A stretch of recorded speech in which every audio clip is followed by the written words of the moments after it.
Welcome back, Physics 30. This is the second part. So we just looked at Wien's law here and calculating either temperature or wavelength given this equation right here. There's an exercise at the bottom here I didn't bother working out because it's a fairly easy calculation, just simply using that equation. Okay. On the next page here, Planck's quantum hypothesis. In the year 1900, Max Planck proposed a theory that was able to reproduce the graph that we see here. Okay, and some weird results obtained due to that. His theory, still accepted today, made a new and radical assumption that the energy of the oscillations of the atoms, so whatever the object is that's being heated up, of course those molecules move back and forth, etc. The energy of the oscillations or movement of the atoms within the molecule cannot just have any value. Instead, each has energy which is a multiple of a minimum value related to the frequency of oscillation by E equals hf. So energy is equal to h times the frequency. Here, h is a new constant, now called Planck's constant, and later on we'll be doing a lab in which we determine Planck's constant, whose value was estimated by Planck by fitting it into his formula for the Blackbody radiation curve. He got this value here, 6.626 times 10 to the minus 34 joules seconds.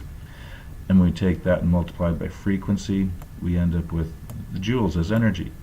Planck's assumption suggested that the energy of any molecular vibration could only be a whole number multiple of hf. So if we insert an n in front of there, n could be 1, 2, and 3, a certain multiple, not a continuous value. Where n is called a quantum number, quantum means a discrete amount as opposed to continuous. This idea is often called Planck's quantum hypothesis, although little attention was brought to this point at this time. In fact, it appears that Planck considered it more as a mathematical device to get the right answer. So to make the graph work the way it did, it seemed like he had to do this just simply to get the right answer and not really knowing why. So Planck himself continued to seek out a classical explanation for the introduction of H. The recognition that was an important and radical innovation did not come until later, after about 1905, when others like Einstein entered the field.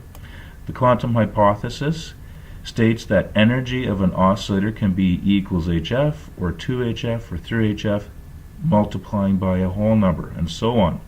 But there cannot be vibrations of energies between these results. That is, energy cannot be continuous, be a continuous quantity as had been believed for centuries. Rather, it was quantized, exist in certain amounts. The smallest amount of energy possible, hf, is called the quantum energy. Another way of expressing the quantum hypothesis is that not just any amplitude of vibration is possible, the possible values for the amplitude are related to the frequency f. And here's a really good example or analogy to help understand that. So here we have a ramp versus stairs. On a ramp you could have any amount of energy here. It doesn't matter where you slide it, you could have pretty much any amount you want. But on staircases you can only have certain amounts, whole number multiples of 1 step, 2 step, 3 step, 4 step.